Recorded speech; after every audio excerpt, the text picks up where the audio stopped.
How we doing, YouTube? Steve here. Oh, 14th October. It is 3 weeks away from Election Day.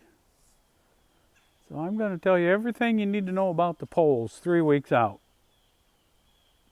We did get a little rain. I'm done a little early today. It's about 5 o'clock, and as you can see in the woods back there, it's a little damp. So we got a little rain. A lot of these trees lost their leaves, and some of them are turning, so they'll look a whole lot different after this week. Anyway, the polls. What you need to know about the polls 3 weeks out. And the main thing is that you don't have to pay much attention to them, even still,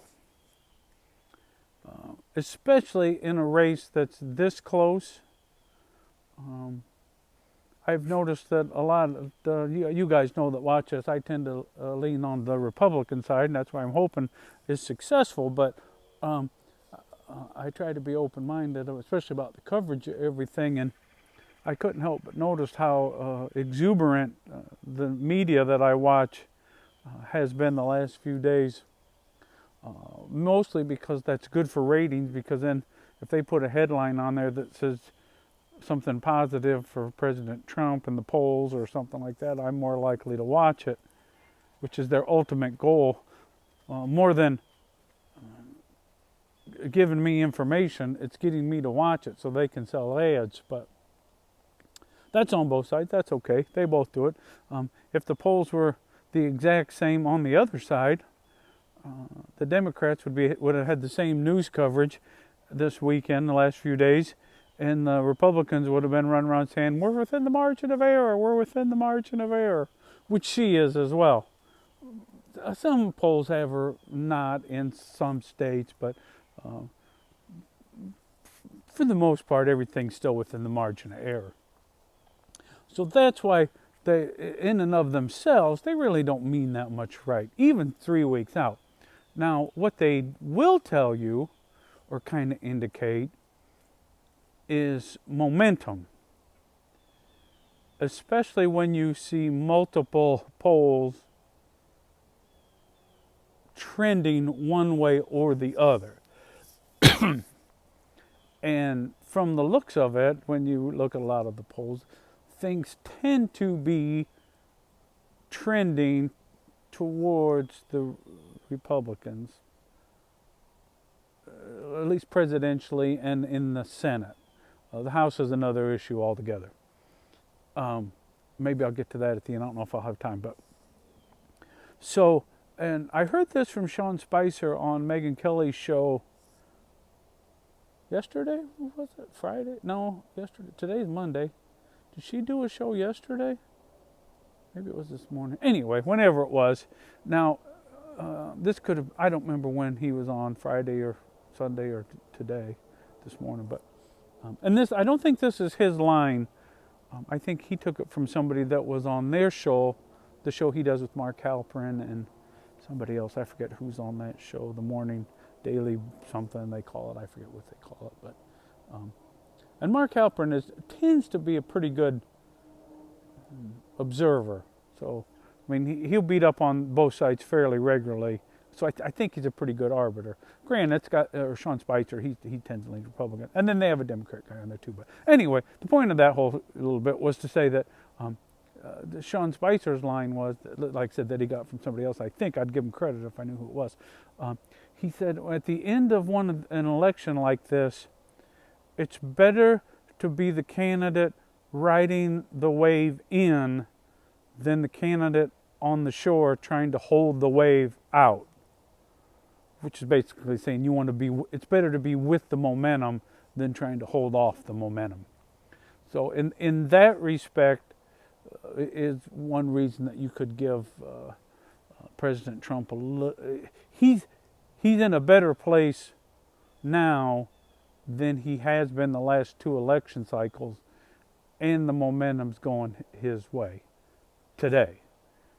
But this thing's 3 weeks away, and look how much has happened in less than 3 weeks, multiple times within this cycle.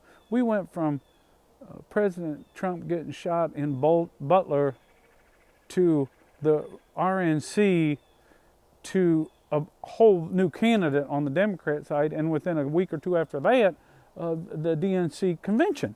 I mean, a lot can happen in these last 3 weeks, no doubt. So, to say that this momentum is going to hold and it won't shift back the other way in the next 3 weeks is a fool's errand to say that. But I will say this: if you want to watch a poll that will give you the best indication of what's going to happen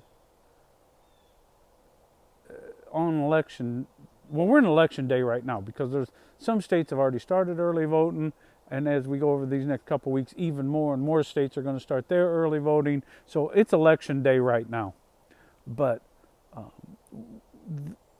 one of the best indicators that you can use in one of these close elections especially is,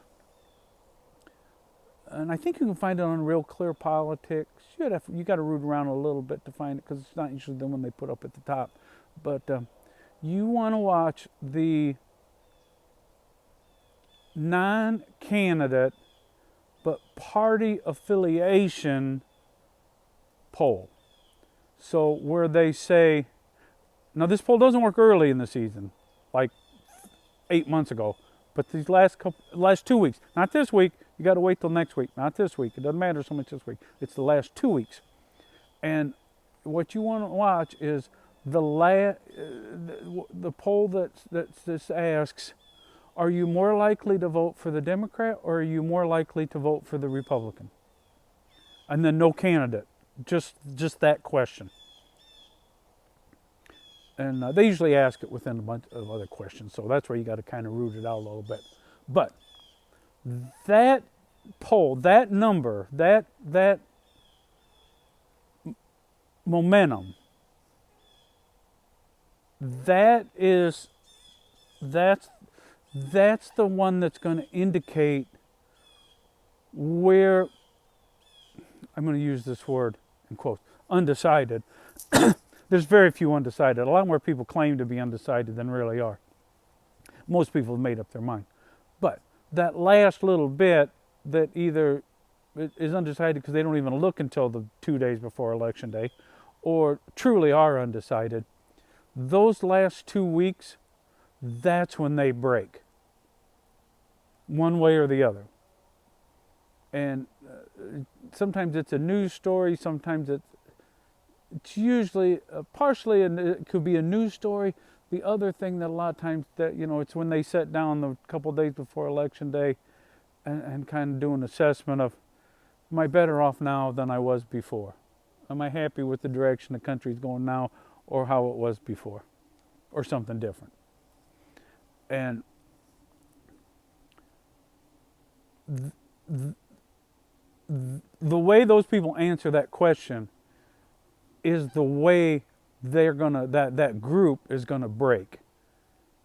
And if it breaks, towards President Trump, he could win 300 electoral votes. If it leans, and he could win North Carolina, Pennsylvania, one of the Michigan, or maybe Wisconsin. Wisconsin's pretty tough for him, but possibly Wisconsin, but possibly Michigan, Arizona, maybe Nevada. Anyway, you could swing a lot of those 7 battleground states. Could swing one way or the other, and you could very easily have a 300 electoral vote win. The way those break, because remember, President Donald Trump. Actually, I should do a video about this too. But Donald Trump never really won the first time around. Jill Stein took enough votes from Hillary that Hillary lost. Donald didn't actually beat Hillary. I mean, he got more votes than her. But if Jill Stein wasn't in the race, Hillary Clinton would have been president. FYI, Jill Stein's in the race again. She wasn't in 20.